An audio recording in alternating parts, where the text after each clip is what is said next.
Hello dears, welcome to Travelouges. This class is about the travelogues of the medieval period. Travelogues of the medieval period. The last class was about the travelogues written by travelers in the ancient period, and we had discussed Megasthenes, Fahim and Hovinsan. So in your syllabus pertaining to the medieval period, they have given two travelers, okay, two travelers. So I'll be discussing only about these two people, these two travelers mentioned in your syllabus, and you have to understand that there were so many travelers, but then you have only two travelers to study in the medieval period according to your syllabus. Okay, now let us see the first traveler, that is Marco Polo.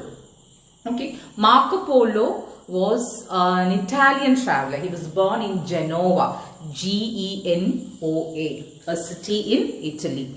He was born in Genoa, and as you can see his period, 1254 AD to 1324 AD. That means the medieval period. And he was a merchant first. He was a merchant, but then he became an explorer because he was very much interested in finding, learning, visiting new places. So that was his interest that made him an explorer.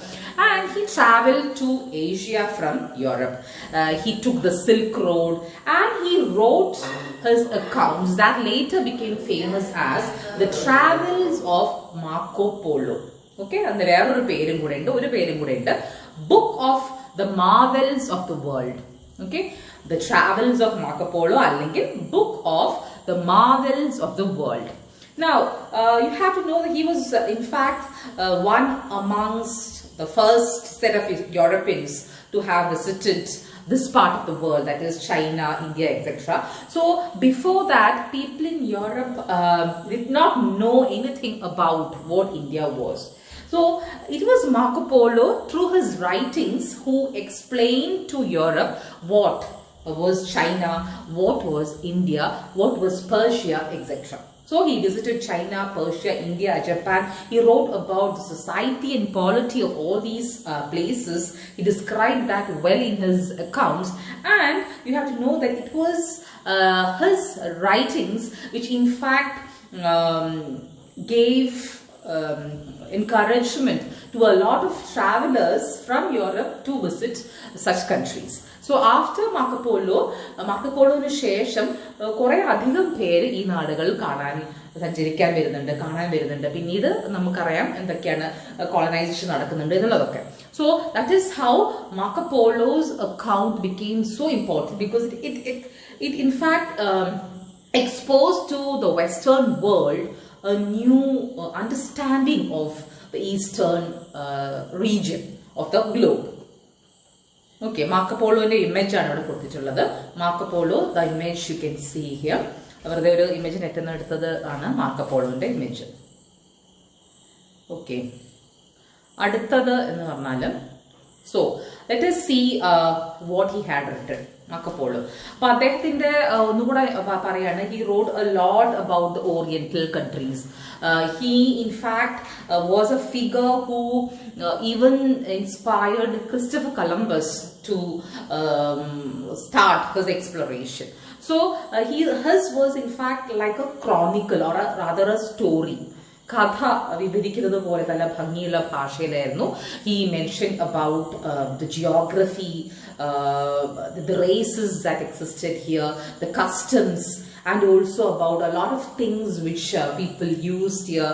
For example, the animals, exotic animals, exotic plants that only Asia had, about the porcelain, coal, gunpowder, paper money. So a lot of things which he had mentioned in his work. So that is how you see that a lot of understanding of medieval East can be made from Marco Polo's writings. ഇനി ഇത് കൂടാതെ അദ്ദേഹം ഒരു സഞ്ചാരിയാണ്, അദ്ദേഹം ഒരു traveller ആണെന്ന് പറഞ്ഞല്ലോ ആദ്യം. ഒരു ട്രാവലർക്ക് ഏറ്റവും അധികം ആവശ്യം എന്തായിരിക്കും? Compass, of course. അത് കൂടാതെ എന്തായിരിക്കും? മാപ്പ്. അപ്പോൾ കാർട്ടോഗ്രഫി എന്ന് പറഞ്ഞാൽ മാപ്പ് മേക്കിംഗ് എന്നാണ്. Cartography, CARTOGRAPHY. കാർട്ടോഗ്രഫി എന്ന് പറയുന്നത് ഇദ്ദേഹത്തിന്റെ ഇൻഫ്ലുവൻസ് കാരണം വളരെയധികം ഡെവലപ്ഡ് ആയിട്ടുള്ളതാണ് നമ്മൾ മനസ്സിലാക്കുന്നത്. ലേറ്റർ ഫ്രാ മോറോ എന്ന് പറയുന്ന വേറൊരു ആൾ, അയാളുടെ പേരിൽ ഫ്രാ മോറോ മാപ്പ് എന്ന് പറയുന്നത് ഈ മാർക്കോ പോളോന്റെ കാർട്ടോഗ്രഫിയുടെ എന്താ പറയാ അതിന് ചുവട് വെച്ചിട്ട് അല്ലെങ്കിൽ അതുപോലെയാണ് നടത്തിയിരുന്നത്. So Fra Mauro map really help travellers later. Okay, അപ്പൊ അതിന്റെ പ്രചോദനമായി നിന്നിട്ടത് മാർക്കോ പോളോന്റെ ഇത്തരത്തിലുള്ള മാപ്സിനെ പറ്റിയിട്ടുള്ള സ്റ്റഡിയാണ്. That is cartography developed, got a new impetus in this period, and that was mainly a major contribution of Marco Polo. Okay, ഇനി ഇദ്ദേഹം ഇന്ത്യയിൽ വന്നിട്ടുണ്ടെന്നാണ്. That is 1292-1294 AD. That was a period that he had come to India. He had visited India. He had also written a lot about the political and economic history of India at that period. Okay, ഒന്നും കൂടെ പറയുന്നത് European cartography ഒന്നും കൂടെ എടുത്ത് പറയുന്നുണ്ട്. Here in this slide you can see how European cartography എന്ന് പറയുന്നത് പ്രത്യേകമായിട്ട് വികസിച്ചെടുക്കാൻ ഈ ഒരു കാലഘട്ടത്തിൽ മാർക്കോ പോളോ എന്ന് പറയുന്ന സഞ്ചാരിയുടെ പഠനങ്ങൾ സഹായകമായി എന്നുള്ളതാണ്. So that is about cartography. Okay, so cartography in fact helped a lot of, or in fact inspired a lot of voyages. Okay, അതാണ് അടുത്തത്. ഇനി let us see what critics said about Marco Polo. ഇതിന്റെ അദ്ദേഹം എഴുതിയ അദ്ദേഹത്തിന്റെ കുറിപ്പുകൾ അതേപോലെയൊന്നും നമുക്ക് കിട്ടാനില്ല. So they are in fragments. അപ്പൊ അതുകൊണ്ട് തന്നെ ഇത് കിട്ടിയത് ശരിയാണോ, ഒത്തന്റിക് ആണോ അല്ലയോ എന്നുള്ളതൊക്കെ ഒരുപാട് ഡൗട്ട് ഉണ്ട്. അപ്പൊ സ്കെപ്റ്റിക്സ് എന്ന് പറഞ്ഞാൽ സംശയമുള്ള ആൾക്കാർ, critics, സ്കെപ്റ്റിക്സ്, they said that Marco Polo wrote about China according to hearsay. Hearsay എന്ന് പറഞ്ഞാൽ അവർ പറയുന്നത് അദ്ദേഹം കേട്ടുകേൾവിയുടെ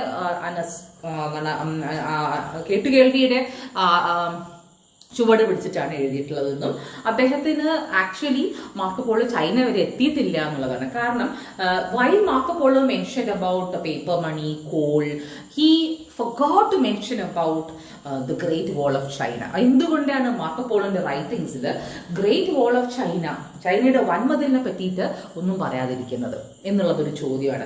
അതേപോലെ തന്നെ ചൈനീസിന്റെ നമ്മൾ പറയുമ്പോൾ തന്നെ നമ്മൾ മനസ്സിൽ വരുന്ന ചോപ്പ് സ്റ്റിക്സ് അല്ലെങ്കിൽ ഫുഡ് ബൈൻഡിങ്. നിങ്ങൾക്ക് അറിയായിരിക്കും, അവർ കുട്ടികളുടെ കാല് ചെറുപ്പം തന്നെ കെട്ടിയിടും, കാല് കുഞ്ഞിയായിരിക്കും, വലുതാവതി. That is foot binding. അപ്പൊ കാല് എപ്പോഴും ചെറിയ കാലുകളായിരിക്കും സ്ത്രീകളുടെ. അപ്പൊ ഫുഡ് ബൈൻഡിങ് എന്ന് പറയുമ്പോൾ ചൈനയുടെ പ്രത്യേക ഒരു രീതിയാണ്. അതിനെ പറ്റിയിട്ടൊന്നും മാർക്കോ പോളോ ഒന്നും പറയുന്നില്ല. Though he mention about a lot of things like paper currency, coal, gunpowder, പലതും പറയുന്നുണ്ടെങ്കിൽ ഗ്രേറ്റ് വാൾ അദ്ദേഹത്തിന്റെ കുറിപ്പുകളിൽ കാണാൻ പറ്റുന്നില്ല. അപ്പൊ അത് എന്തുകൊണ്ടാണെന്നുള്ളതാണ്. So this is in fact doubt about the authenticity. ഇത് കിട്ടിയ രേഖകൾ ശരിയാണോ, മാർക്കോ പോളോ എന്തുകൊണ്ട് ചൈനയെ പറ്റിയിട്ട് presence of the great wall of China why he forgot to mention, that is a question. അത് നിങ്ങൾക്കൊന്ന് ഓർക്കാൻ വേണ്ടിയിട്ടുള്ള ഒരു പോയിന്റ് പറയാണ്. ഓക്കെ, ഇനി അതാണ് Marco Polo. So it got an idea about Marco Polo. I guess അദ്ദേഹം യൂറോപ്പിൽ നിന്ന് ഈ ഈസ്റ്റിലേക്ക് വന്ന ഒരു ട്രാവലാണ്. ഇനി പറയാൻ പോകുന്നത് ഇബ്ന് ബത്തൂത്ത എന്ന് പറയുന്ന ഒരാളുടെ ഇമേജ് ആണ് ഇവിടെ കൊടുത്തിട്ടുള്ളത്.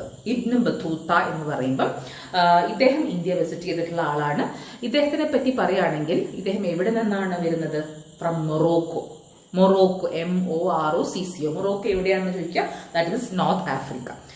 അപ്പൊ നമുക്ക് നോക്കാം ഇബ്ന് ബത്തൂത്ത എന്ന് പറയുന്ന ആൾ എന്തായിരുന്നു.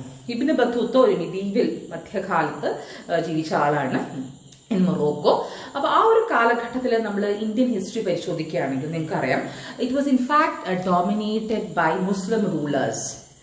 their Sultanate period was there. പിന്നെ അത് കുറെ കഴിഞ്ഞിട്ട് പിന്നെ മുഗൾസ് റൂൾഡ് ഓവർ ഇന്ത്യ. നമുക്കറിയുന്നതാണ്, that is medieval period in India. അതേപോലെ തന്നെ ഇസ്ലാം അതിന്റെ വളർച്ച കണ്ട ഒരു കാലഘട്ടം കൂടിയാണ്. അതുകൊണ്ട് തന്നെ scholars from Islamic areas, they went to other parts of the world to know about Islam in the quest of understanding Islam. പല കാര്യം ഇസ്ലാം എന്ന് പറയുന്ന മതം അതിനെപ്പറ്റി മനസ്സിലാക്കുവാൻ വേണ്ടിയിട്ട് ഈ തരത്തിലുള്ള സഞ്ചാരികൾ ഒരുപാട് രാജ്യങ്ങൾ സന്ദർശിച്ചിരുന്നു. നമുക്കറിയാം, we had discussed about Huinsang and Farhain, why they had come to India from China, because they wanted to know about Buddhism. In the same way, Ibn Battuta wanted to know more about Islam. predominantly, and you can see that he visited a lot of regions. അദ്ദേഹത്തിന്റെ journey, അദ്ദേഹത്തിന്റെ ഒരു യാത്ര സഞ്ചാരി എന്ന നിലയിൽ അദ്ദേഹത്തിന്റെ career തുടങ്ങുന്നത് മക്കയിലേക്ക് ഹജ്ജ് പോയിട്ടാണ്. അതിനുശേഷം പല രാജ്യങ്ങളും അദ്ദേഹം പോകുന്നുണ്ട്. യമൻ പോകുന്നുണ്ട്, അറേബ്യ പോകുന്നുണ്ട്, ഒരുപാട് രാജ്യങ്ങൾ അദ്ദേഹം സഞ്ചരിച്ചു. Central Asia, south east Asia, India, China. അപ്പം അങ്ങനെ he travel a lot to a lot of places. അദ്ദേഹം ഒരു ബുക്ക് എഴുതിയിട്ടുണ്ട്. ചുരുക്കി പറയുന്ന പേരാണ് എല്ലാവർക്കും എളുപ്പം ഓർക്കാൻ. ദാറ്റ് ഇസ് റിഹ്ല എന്നാണ് പറയുന്നത്. RIHLA. Please note this. RIHLA, which means journey. Rihla or journey എന്നാണ് അദ്ദേഹത്തിന്റെ വർക്കിന്റെ ചുരുക്കപ്പേര്, ചെറിയ പേര്, ബ്രീഫ്. പക്ഷെ അത് എന്താണ് വലുതായിട്ട് പറയുകയാണെങ്കിൽ gift to those who contemplate the wonders of cities and the marvels of travelling. അതിന്റെ ചുരുക്കപ്പേരാണ് റിഹ്ല. That is journey. ഓക്കെ, അപ്പൊ അദ്ദേഹത്തിനെ പറ്റി പറയുകയാണെങ്കിൽ ആ കാലഘട്ടത്തിൽ സഞ്ചരിച്ച സഞ്ചാരികളെക്കാളും വളരെയധികം ദൂരം താണ്ടിയ ഒരാളാണ് ഇബ്ന് ബത്തൂത്ത. ഓക്കെ, ഇനി അദ്ദേഹത്തിന്റെ പേഴ്സണൽ കാര്യം പറയുകയാണെങ്കിൽ he was born in a well-to-do family. He was born in the family of legal അല്ലെങ്കിൽ law അറിയുന്ന scholars, legal family, and he was educated in Islamic jurisprudence. അദ്ദേഹത്തിന്റെ ഒരു ഏരിയ എന്ന് പറയുന്നത് ഇസ്ലാമിക് ജൂറിസ്പ്രുഡൻസ്, മതവും അതിന്റെ ആചാരങ്ങളുമായി ബന്ധപ്പെട്ട ഏരിയ ആയിരുന്നു. അദ്ദേഹത്തിന്റെ വിഭാഗം മലൈക്കി മുസ്ലിംസ്, അവരാണ് അദ്ദേഹത്തിനെ മറ്റു പല ഭാഗങ്ങളിലേക്കും സഞ്ചരിക്കാൻ ആയിട്ട് പ്രേരിപ്പിക്കുന്നത്. So that is how he visited a lot of other countries. ഇനി ഇതിന്റെ ഒരു പേര് നമുക്കിവിടെ, ആസ് ഐ ടോൾഡ് യു, റിഹ്ല നമ്മൾ ഇംഗ്ലീഷ് പറയുകയാണെങ്കിൽ it is a gift to those who contemplate the wonders of cities and the marvels of travelling, അല്ലെങ്കിൽ തുഫത്ത് അൽ അൻസാർ ഫി ഗാരിബ് അൽ അംസാർ വ അജൈബ് അൽ അസ്ഫർ എന്നുള്ളതാണ് അദ്ദേഹം എഴുതിയ അതിന്റെ ശരിയായ ഒരു പേര്. അപ്പൊ ഇംഗ്ലീഷിൽ പറയുകയാണെങ്കിൽ നമുക്ക് ഈ ഗിഫ്റ്റ് എന്നുള്ള നീളമുള്ള പേരും നിങ്ങൾക്ക് എളുപ്പത്തിന് ഓർമ്മിക്കാൻ, you can remember it as Rihla, RIHLA, which stands for journey. Okay, to know about Islam. Okay, ഇനി ഇന്ത്യയിൽ ആറ് കാലഘട്ടത്തിലാണ് അദ്ദേഹം വന്നിട്ടുള്ളത്? നിങ്ങൾക്ക് എല്ലാവർക്കും അറിയുന്ന ഒരു പേരാണ്. ഹിസ്റ്ററിയിൽ നിങ്ങൾക്ക് ഏറ്റവും പരിചയമുള്ള ഒരു പേരായിരിക്കും. ഈ രാജാവിന്റെ പേര് നിങ്ങൾക്ക് എല്ലാവർക്കും അറിയും, മുഹമ്മദ് ബിൻ തുഗ്ലക്. സോ തുഗ്ലക് എന്ന് പറയുന്ന മുഹമ്മദ്, അദ്ദേഹത്തിന്റെ കാലഘട്ടത്തിലാണ് അദ്ദേഹം ഇന്ത്യയിലേക്ക് വരുന്നത്.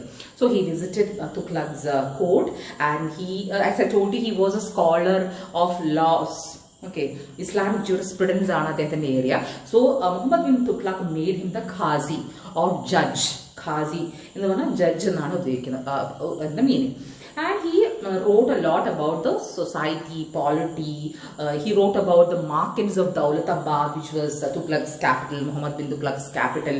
He wrote about his taxation system, about how Indian postal system was a surprise to him. Indian postal system, തുഗ്ലക്കിന്റെ കീഴിലുള്ള ഇന്ത്യൻ പോസ്റ്റൽ സിസ്റ്റം അദ്ദേഹത്തിന് വളരെയധികം ചിന്തിപ്പിച്ചു. അത് ഒരുപാട് അതിനെപ്പറ്റി എഴുതുന്നുണ്ട്, Indian postal system. He wrote about the banking system, പല കാര്യങ്ങളെ പറ്റിയിട്ടും, military. So if you want to know about medieval India during the Tughlaq period, Ibn Battuta's റിഹ്ല offers a lot of information. That is how a travelogue becomes a very important source in the reconstruction of history. So here in this class I have dealt two scholars, two travelers and their works, their travelogues and their Ibn Battuta, and also we have the first name arayirunnu Marco Polo. Appo idu renduമാണ് medieval period. So I'll be coming back in the next class with a few scholars, few travelers who visited India, who wrote travelogues in the modern period. Okay, until then, bye bye.